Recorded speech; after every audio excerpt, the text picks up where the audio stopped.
Right, I'm just tinkering with this painting. It's one here's one I made earlier, sort of thing, if you know what I mean. Right, I've painted it. I wanted my light coming in this way, but I tried to blend this bottom bit in here, and the paint dripped that way of its own accord. Now, normally I like to go with flow. Sometimes I'll do that, and I'll think, well, can I change the direction of my light? But I actually want my light coming in this way, so I'm going to try and I might even try and change that bit as well. But for now, I'm going to try and change the direct, make it look like the light's coming in that way. So, right, let's have a go then. So I'm going to try and gently change it. Got to be dead careful because I don't want to make it look overworked. But I'm going to try and do a lot with this. I'm going to try and, I've already done a bit, blending this path in. That path was just like that all the way, like this bit here. I'm going to try that bit there. Just looks a bit basic, so I'm going to try and blend that in and all at some point. But anyway, this bit. Right, so I'm going to try and melt a bit of this back then. I'll try not to get that drip there. I don't know why that's dripped that way. Probably dripped off there and dripped up as I've had it because I tilt it on its side, but I like that, so I'm going to try not to touch that. Sometimes I get like drips, but I like to go for a bit of realism. But I like to sort of blend it with a bit of, just like, so it looks sort of realistic but fast and loose at the same time. I always like to go for a fast and loose look, even if sometimes I've tinkered about like this and spent quite a lot of time on a picture. I want to be dead careful. Where's that brush gone? Because I don't want to, I don't want to get that blob there. I don't want to. I like that blob. I'll be dead careful not to come there. That's looking alright, I think.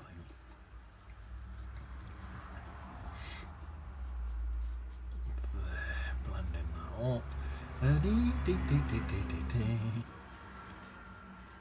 That's actually looking quite nice, giving me some little layers in my land, but I do think I want to probably stick with a bigger brush mainly. Get too many little squiggly marks, it looks amateur. So wherever you can, use a bigger brush in it.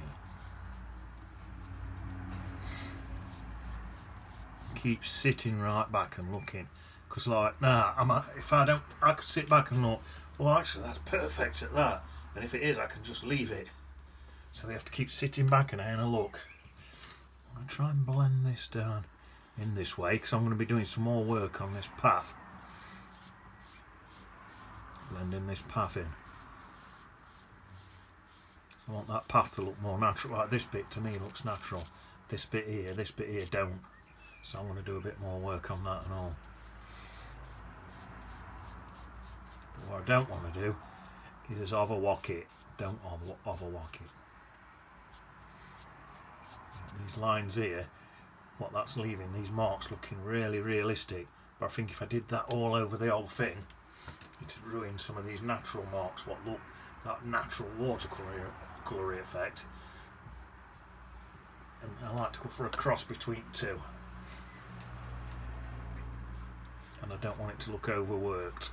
But I suppose you could proper go for it and keep going until you've got like a hyper realistic picture. But I've never been keen on them sort of pictures, because I just sort of think, well, you could just take a photo and have some hyper realism, you know what I mean? It's only an opinion. It's up to you. You could piddle about like this and keep going and going and going and adding glazes and taking bits out and keep going, and you could end up with something like this, getting to like a photograph. If that's what you're if that's what you're into, you could do that using these same techniques what I'm doing. So if that's what you like, feel free, because everybody's got different tastes. I'm going for a sort of cross between two, a bit of realism, a bit of just sort of, so it does actually look like a watercolour painting rather than a photograph. But if you want to make this, if you want to keep going with these techniques until you get to the point where it looks like a photograph, brilliant. All these techniques what I'm showing you, I might show you how I do this path and all. I'll do a couple of videos perhaps, I don't know, see what mood I'm in. But these little fiddly techniques. If you watch my channel all the time, you'll see me do these fiddly techniques all the time. Well, where I have a little fiddle about after and just... I mean, they say don't fiddle too much, only fiddle when you're on a violin. But you could keep fiddling forever and end up with a realistic thing if you're fiddling in the correct way. You know what? Oh, well, look, I'm sitting back now and I'm looking. I've got to think, is it looking right? Yeah. I think I'm going to add a tad more yellow in across where I must. Let me sit back again. A couple of them yellow streaks in there. That's building that up, warming it a bit as well. That. Them yellow streaks warming it. I don't want to cover up all these real underlayers things from what I painted ages ago, what's right underneath all these layers. I don't want to paint over the top of all them. I put them in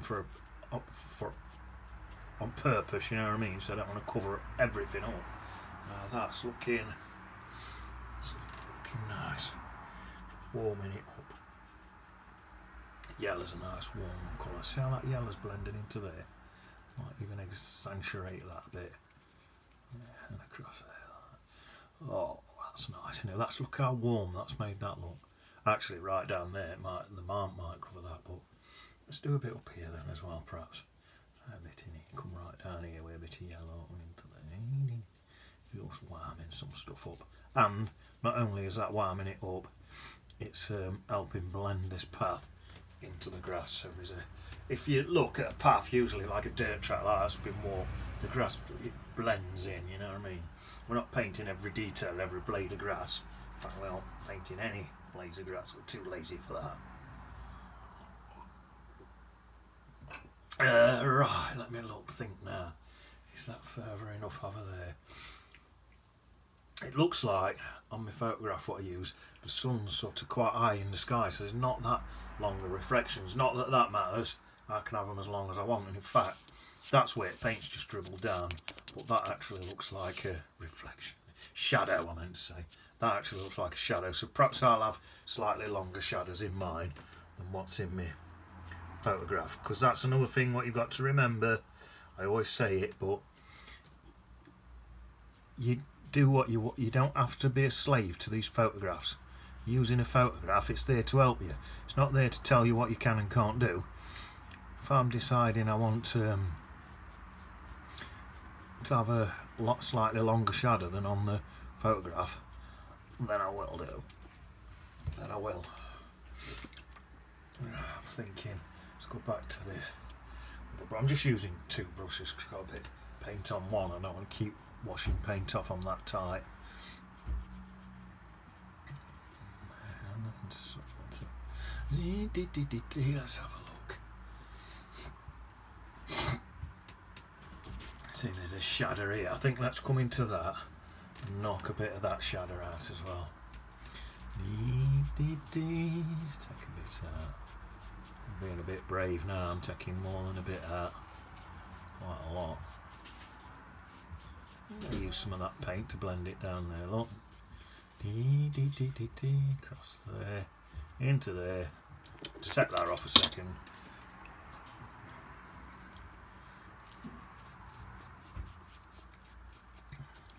Across there. And then the shadow is going out that way, so. Shall I pop a bit of yellow in there? Yeah. I think so. Use my big brush.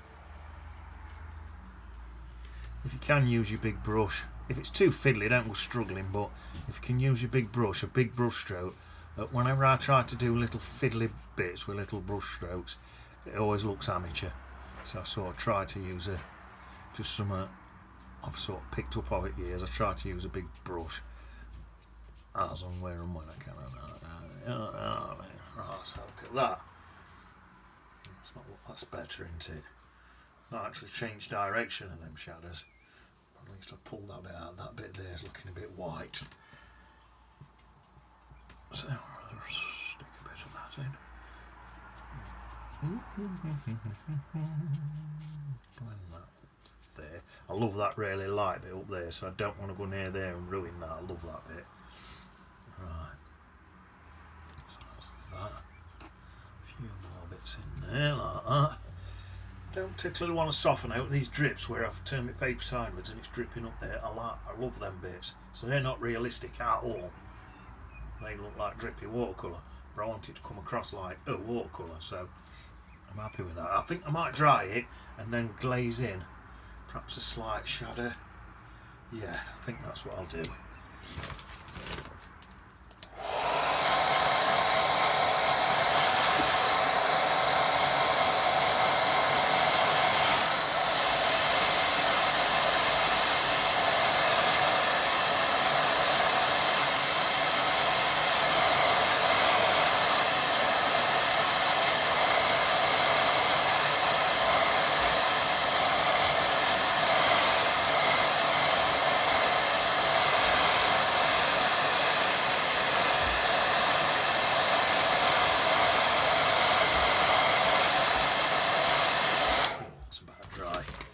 I think I'll just build up a bit more shadow going across that way perhaps. I'll just do it dead gently and then I'll not ruin it hopefully. Right, let's go nice. That's quite a nice dark green colour, yeah, nice dark green colour. Just mixing a nice dark green up. I've got some sort of light green, well not light green, some medium green mix, and I'm just sticking some Montumber into it. But if you get yellow, whatever yellow you've got, and a blue, whatever blue you've got, and then stick a bit of burnt umber into it, you'll tend to get a dark green. You know what? I'm going to dampen my paper before I even start. See how realistic I've got these trees to look. I wished I'd filmed myself doing that, because they were originally just banged in fast, and then I tinkered with them and got that realistic look. I wished I'd filmed it so I could show you. But I've got the rest of my life to do these films, so another one in it at some point. Right, here we are.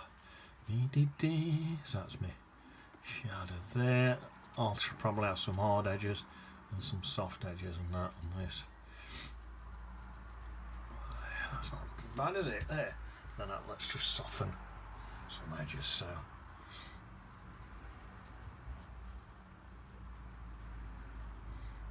it's alright. There. You can soften your edges with some yellow if you want, because the yellow's all the sun coming in, so I can soften my edges with yellow. Nice. There, very nice.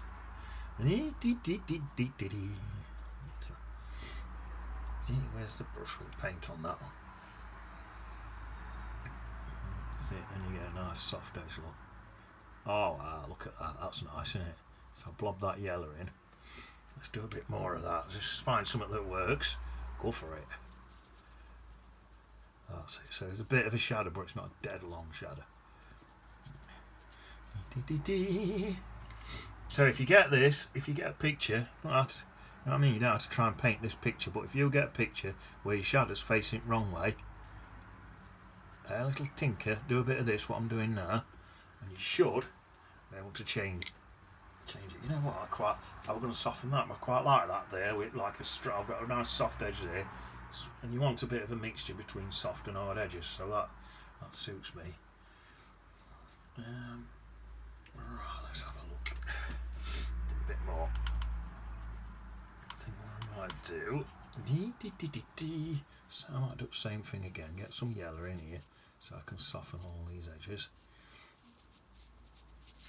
That'll soften into that yellow. Come right across. Got to work pretty fast now because I don't want this. If this yellow dies, if it dries, it's not going to blend. I need to work fast. And yeah, that's that. Touching up to edge of there, into there, and work it up into there.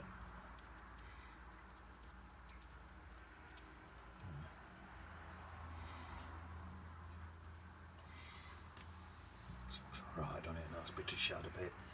This bit here looks a bit weird. There we are. I've still got that yellow on my brush, but I just That bit there looked a bit weird, so I just softened it out. Yeah.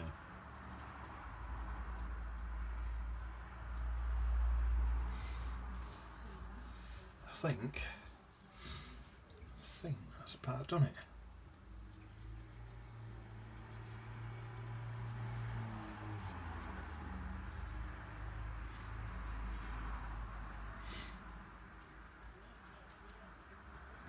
That bit there looks a bit odd.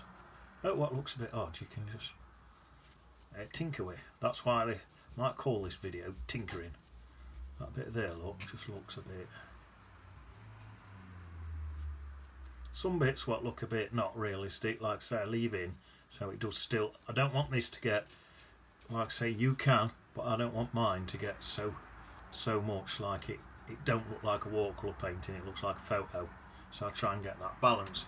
But it's a skill to make something look like a photo, so if you want to keep tinkering me on and get there, can't fault you. Everyone's got different tastes in it. When people see one that looks like a photo, they're totally amazed. Oh, that looks like a little blades of grass sticking up there. Happy accident, innit? Right. That's it. Let's just change the direction of them shadows. That's how you do it, innit? Right. See you on beach.